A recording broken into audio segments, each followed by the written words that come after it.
Hello and welcome back everyone. In today's video I am going to be explaining a couple of really cool motorcycles that I've been wanting to do a video about for quite some time, so it's going to be slightly different content than what I usually do.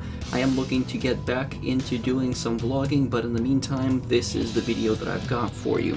Now, I've been checking out a lot of really cool motorcycles over the years, and some stuff has really not changed very much in the past, despite the fact that, we're constantly seeing improvements in terms of electronics, we're constantly seeing new things in terms of aero being added, especially in things like MotoGP, which is something that's starting to really trickle down into our day-to-day machines. We're also seeing more things from companies such as Keanu's motorcycle company called Arch, which is of course bringing a sort of very Eric Buell type vibe to these sort of Harley type engines where you've got the V-twins that are really powerful, really torquey, but stereotypically the Harley bikes don't necessarily handle too well, and this is something that's not been translated well into a sports-like frame, with the exception of course, now Arch and the likes of Eric Buell. Typically these bikes don't really do too well in the marketplace for one reason or another. People just don't buy that many of them, and they seem to go by the wayside. But I also wanted to take a look at some of these bikes that have had V8s shoehorned into them, or at the very least had a very cool V-twin design that you just really don't see too much in terms of the custom space within motorcycling. But especially I wanted to take a look at these bikes because they do something that no other manufacturer is really doing anymore. Or if they have tried it in the past, they haven't really continued the lineage in any way, shape, or form.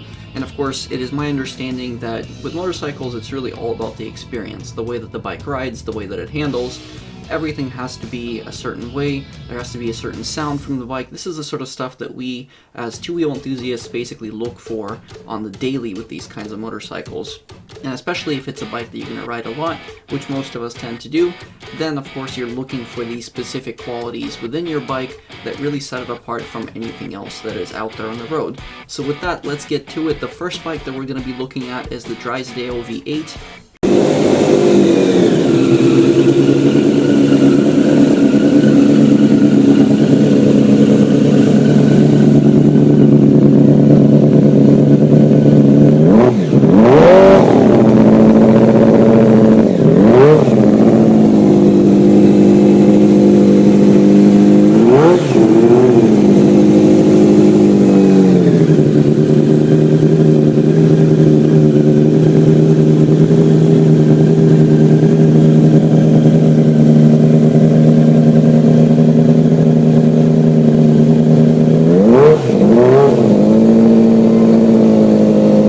This is a very neat motorcycle, in part because largely it is a one-off custom build that has been created by an Australian. Now, this is going to be a theme that's going to be running through this. Quite a few Australian bikes that are on the list, especially V8s. But with that said, again, very neat design because of the fact that it is a custom cast engine block that was created by this individual, by Drysdale, and it is using a number of Yamaha parts. Now, if we take a little bit of a closer look at the actual overall design, it is very neatly packaged, very small chassis, everything kind of just in one line, and relatively down low compared to, for example, if you look at some of the Ducatis that have had sort of twin style engines in the past. If you also look at sort of some of the other V8 offerings, especially from the motorcycle world here in the United States, most of the time when you see a V8, it is typically like a Chevy small block being packed in there, or it's some other behemoth of an engine that usually comes out of a car that is then placed into the bike, which again makes them very unwieldy, extremely heavy, and just not very portable at all. This particular design is really neat because it is basically a 750cc motorcycle. Again, he's got two specific designs that he built by himself. Now, it is using FCR 600 heads, which of course come from the Yamaha, which is very neat because they are fairly powerful. They flow quite a bit, but he actually had them redesigned, and so they flow even more air. All of this was flow tested on a specific bench so that they are basically optimized to the maximum, which is really cool. Now, he's using YZR 600 pistons in this thing, again, more than likely because of the fact that they are very lightweight and they're a known quantity because these bikes just last absolutely forever. and he's pairing this with pro or con rods, which have been slightly redesigned by him and his team, allowing them to retain a really low weight, but at the same time a relatively high revving engine, which is really neat. Now it is using a standard 180 degree crankshaft, which is nothing, particularly crazy, and they're using Yamaha main bearings from the crankshaft that would have come, I would assume, from the YZR 600 as well. It's not 100% clear how exactly this was done. And the other part is that even though they retain some of the inlet valves that were used on the FZR head, they don't actually use the same exhaust valves. These were redesigned by him at certain points later on, which again, very, very neat that they decided to go this particular route. Now, in certain parts of the world, I think the YZR is also called the FZR, so there can be some certain naming differences there, naming conventions. But nonetheless, very, very neat design. Custom exhaust, again, being packaged entirely by him and his team. They've got a Motec ECU running all of the electronics for this particular bike. And it's got a 15 millimeter wheelbase, which, considering that this thing is packing a V8 engine in there, is actually very, very impressive, which again just shows you how much sort of design went into this bike, how much thought and process went into everything. And when you look at the dimensions of the crankcase for this thing, when you look at the way basically the sump has been packaged, it's all very tiny, very compact. Again, just a testament to the design of this bike, which took the designer over 3,000 hours, 3,000 man hours to get this built out. Very neat. It uses a custom fuel tank. There's a bunch of carbon fiber and fiberglass bodywork throughout, and it is using headlights from a CBR 250RR. So again, most likely because these headlights are already something that's been built for the street, they're proven, again, known quantity, and they just work. And, last but not least, you've got a very neat remote underslung shock, which is something that you don't necessarily see that much on bikes. Typically a rear shock is something that is going to be mounted, pretty much directly to the swing arm. Maybe sometimes it's a little bit more parallel with the swing arm.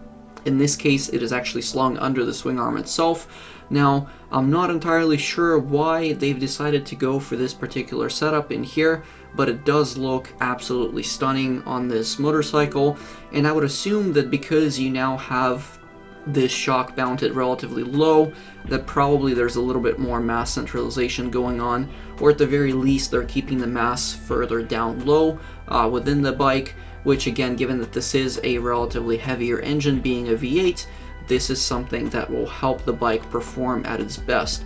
And when you look at the overall dimensions of the motorcycle, it looks absolutely amazing. It generally looks like your typical R1, any kind of leader bike class that you see out there, despite having what most would probably consider a relatively long wheelbase. But you have to consider the fact that, again, they've shoved a really big engine into this bike, and overall, despite the fact that I haven't ridden this, it looks like it would perform pretty well at the same time too. And it is also one of the highest revving motorcycles out there. I'm not sure of the exact specs in terms of where it revs out in terms of the final amount. Unfortunately, I've been trying to get more information about it, but it is a 62 millimeter bore and 41 millimeter stroke. So it is definitely an over square design, which means this thing is going to rev out quite a bit. Now typically with V8s, it is usually the other way around. They tend to be a little bit more on the strokey side, so they're having a longer stroke, and that gives them that sort of, crazy torque that they're known for. Compression ratio of 10.5 to 1, pretty good for something in this class. A lot of engines are kind of aiming for this sort of similar compression. Some, of course, nowadays typically more in the sort of 12, 11, 13 range, depending on the type of engine it is, or especially if it's a race-tuned engine. But nonetheless, very cool design. Now, the other bike that I really wanted to take a look at, because this is one that is actually, really kind of an unusual type of bike, which is the PGM V8.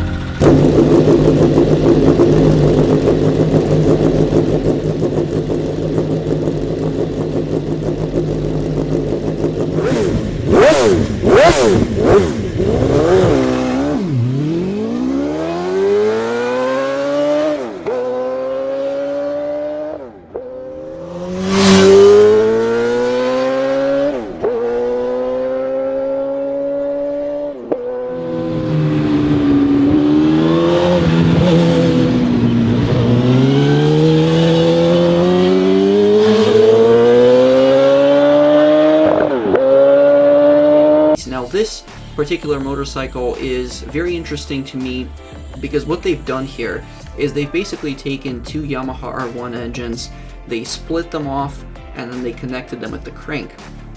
Now you would think that this is something that would make for a really massive motorcycle and particularly heavy, and you would most certainly be right. If we take a look at the specs here, we can see exactly how this bike is weighed down, and it is quite the chunky boy. Now again, this is a very interesting design because in part, this is something that you don't typically see very often. Now, there have been V8s that have been created out of even the BMW S1000RR engine. There have been V8s created out of the Hayabusa engines, and this is something that's not necessarily new. Australians have been doing this stuff for quite a while. But what's interesting here is that this is a 334 horsepower bike that is weighing in at roughly 533 pounds. So to give you a bit of an idea here, you're looking at, say, a Kawasaki H2.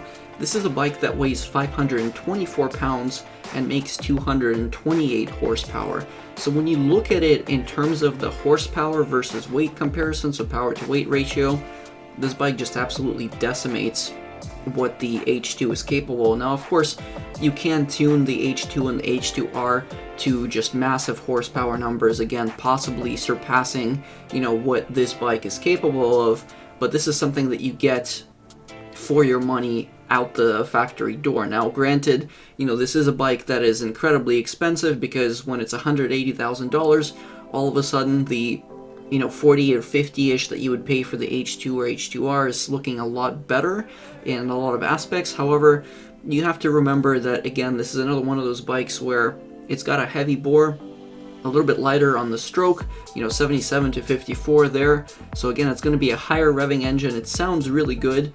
We'll take a listen here in a second to it. But the really neat thing about this bike is that, again, it's basically been built by just one guy. Now, I'm sure that he's had, a team helping him out towards the end, but by and large, he did the design himself. He's utilizing a lot of the Yamaha parts, but he has redesigned the crankcase, the sump. All of that is custom work. The trellis frame that holds the engine in place is, again, a custom design for him, and the massive radiator cooling this bike down is, again, a one-off design specific to this particular motorcycle, and dare I say, it sounds just absolutely glorious. There aren't too many bikes out there in the V8 space that sound quite as good as this. Of course, it does sound more or less like the R1 because there's not sort of the big bang design that you would typically associate with a V8. So it does sound more like your high revving kind of inline 4 in some respects, but at the same time, the sort of note and the sort of growl that it produces is not something that you'll get on any kind of a sport bike, leader bike, what have you, that is available out there to buy today. So in that essence, it is a unique machine, and most of the time when you see engines like this, even the Hayabusa engines that are twins that have been mounted in, for example, the Aerial Atom V8, those are not something that anyone's ever fitted to a motorcycle as far as I'm aware. So they've mostly been in cars. And again, seeing something like this in a bike that you can just throw your leg over is just absolutely nuts. I think the design language of this bike has a really gorgeous sort of naked styling to it. Nowadays, of course, the manufacturers are starting to come up across these designs, but it's really rare that you see something quite like this, and certainly there's not going to be anybody even like Yamaha who are going to be putting bikes like this out there on the market. They are definitely quite a bit on the crazier side, but given that here in the United States you can get your motorcycle license and buy pretty much whatever the heck you want, this is something that I'm sure a lot of people are going to be lusting after.